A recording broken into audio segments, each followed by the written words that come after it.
At the top of 2025, I made myself a goal list based off of what I wanted to start doing this year, what I wanted to stop doing this year, and what I wanted to continue doing. And I thought it might be fun to see where I was succeeding and failing and where I had changed plans completely. So what I wanted to start doing this year, catching up on written book reviews. I have 100% failed at that. I don't think I've done a physical written book review yet. Reading the books, creating videos based off of them, often review videos, is a chore and a half in and of itself. And I guess I just feel like writing an actual review for a review site is its own thing that's so similar, and I'm kind of like booked out by the time I get to that point. I guess I could take what I script for like specific reviews and put it in, but those are little bullet points that I kind of build off of and talk to like more naturally to camera. And I was hoping for like a more formalized kind of paragraph by paragraph sort of thing. I do have like a literal template to write these reviews in, so I don't know what else I could do to make this happen. I think maybe I need to let the idea go. Start making anticipated read shorts. I think I just want an opportunity to like spotlight some books that are coming out this year that I'm excited or interested in keeping an eye on. I did this once in January and got about 3/4 through the process in February before I called it quits. Honestly, I thought the 3-minute shorts would be perfect for this because it should be enough time to talk about every release in every genre I was interested in, and that's just not true. On top of that,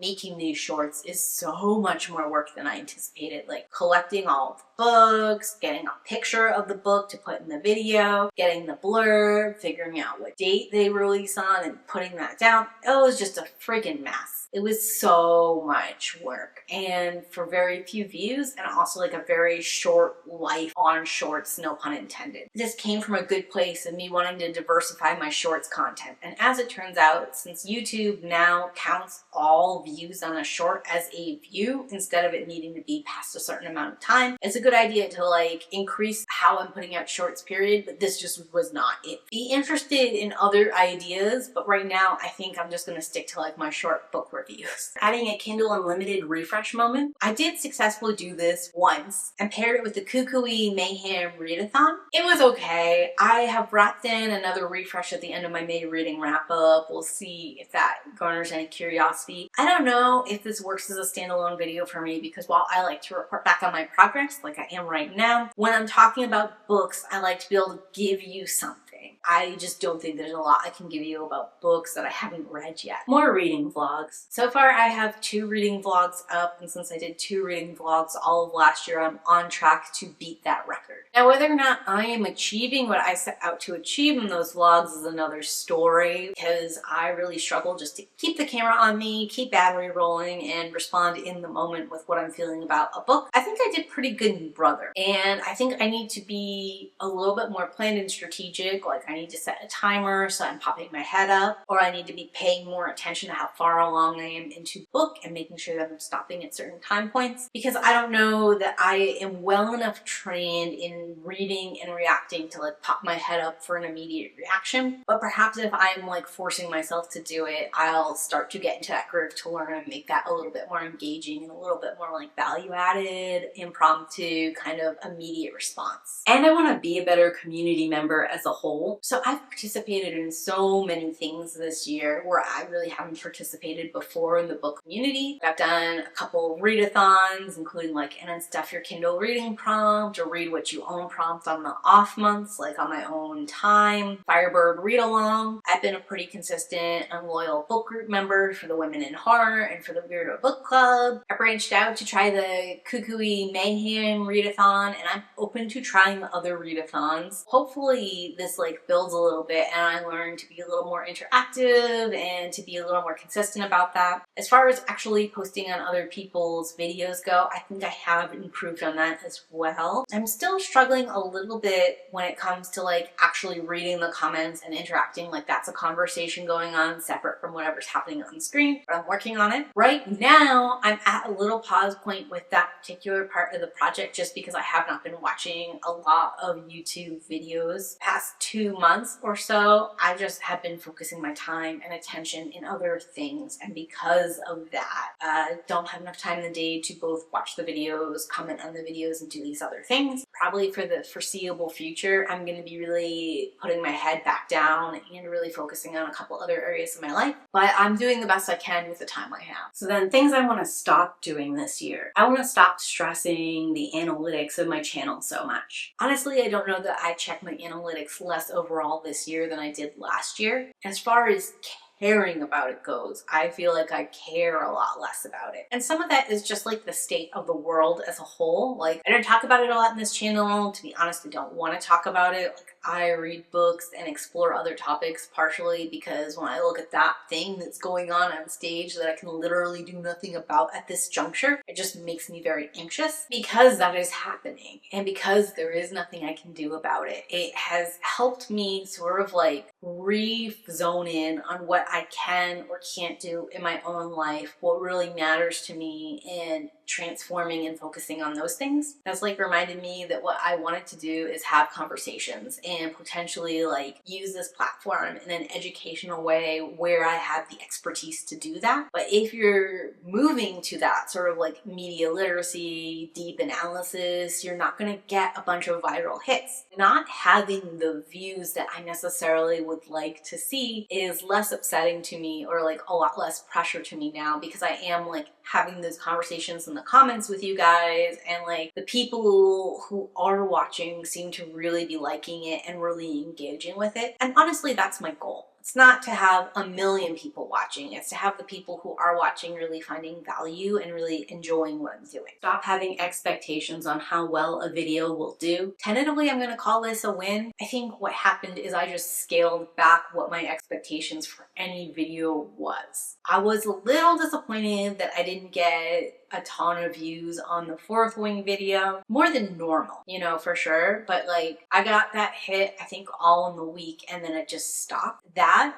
video took me months and months to make. It was like really well thought out, took a lot of editing work, a lot of like behind the scenes design work from my point of view. I just wanted more eyes on it than it had. But at the same time, I have a feature-length video about what I thought about Fourth Wing, like how many people are gonna watch that. And also, I have made almost 50 videos this year so far, and there's one of them where I expected more than I got and I'm a little disappointed. Other than that, I think I've done really well either keeping my expectations in line with reality or like scaling it back in a way that I'm not upset when things aren't really booming. And I want to stop overcommitting and overscheduling myself. I think this is always going to be a problem for me. However, I've done a much better job like setting where my big things are going to be, when they're going to be there, and how much time it's going to take me to get to that. And when things are taking too long, I've done a better job like recognizing that and either like shortening the process up, changing the plan to better accommodate how long things are taking. Originally for One Dark Window, I was going to cover the whole book in that video, and you only got part 1 of a 3-part book because that's what I could manage in that time period. Which also, guys, comment down below if you would like a part 2. That is in process, but I don't know if that's actually something you guys want. I sort of explored something, and maybe that having the part 1 all on its own is enough and you're not really that interested in like a part 2, part 3 completion of that full book. Also, like at the beginning of 2025, I planned to post twice a week, and in April when I realized that was way too much, I scaled that back.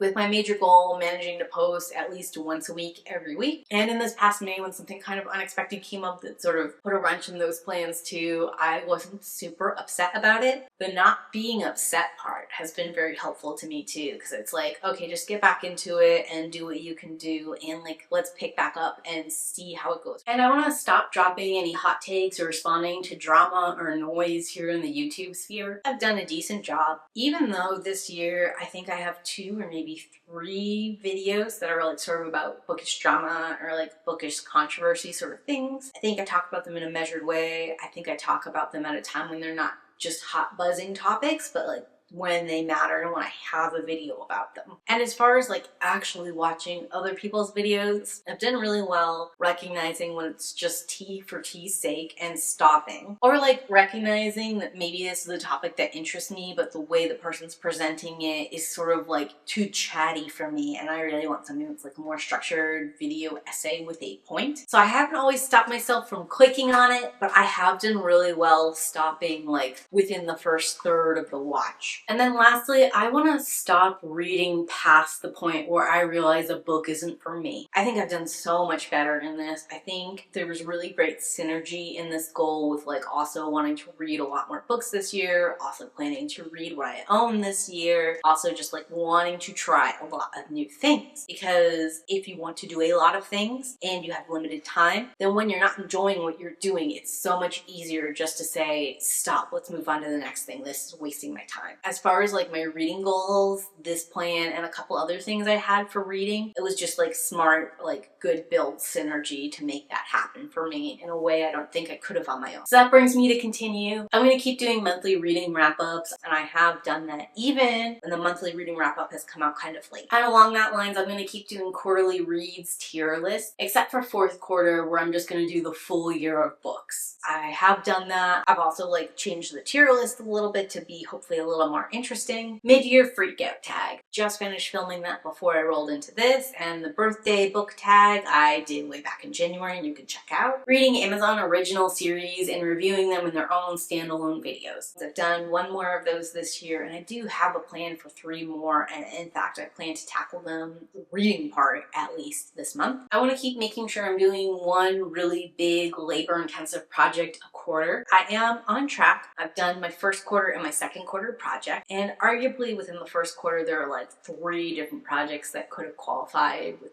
the one I picked being the fourth wing, and my second quarter project being my Nevermore Notes One Dark Window. I will say what my one big project for third quarter is up in the air, with a lot of things built and prepped for fourth quarter already. And I think I'm actually looking at changing the plan a little bit here and not doing a big project in third quarter and just building into having like a successful and on schedule fourth quarter, because my October spooky season reading plans are always bigger and better than I anticipate, and it's always like coming out late and like messing up other things. So I think maybe if I just focus on making that streamlined, timely, and the best it can be, I'll be better off than like rushing to do something big in third quarter and then also something in fourth quarter. So right now I film most of my videos on Tuesdays, and it's a personal goal to film 3 videos each Tuesday. 2 of them go up within the week, and then that third one is kind of like a backlog saver. Honestly, I'd probably like to be doing 4 shorter long form videos on Tuesday, and then dedicating every other Thursday to like some kind of long form filming. This has kind of failed. I've really been struggling with filming, batch filming, scripting, all of that. I don't think I anticipated how I would need to change my routine to have more things ready and scripted, or how I would have to like really plan out my editing. I'm a much faster video editor now than I was previously. My scripting takes about the same amount of time, sometimes longer actually. Personally, I am just looking to see how long each one of those phases takes and making better plans for it. For reading, I want to read more diversely. This is like a vibes check for me, but as far as that goes, like books that I would put at my 5-star reads are by diverse authors. Diversity is one of those things too that I feel is hard to quantify. Like I've definitely read from a lot of different ethnic backgrounds, and I've definitely read from more male authors, which sounds crazy, but I usually read from all or mostly female authors, so like working men into the mix is actually technically diversity for me. This year has been a year where I've read a couple of notable sapphic reads. One thing I am definitely still working on is I feel all of the diversity reads that I've read so far have been like very big name authors, with the exception of February, where I did a Read What You Own Black Authors Challenge. And there, because those were all ebooks I picked up for free, I feel like those authors were more independent, so I did get like a better spectrum of people, or just unknown quantities that are also happen to be Black.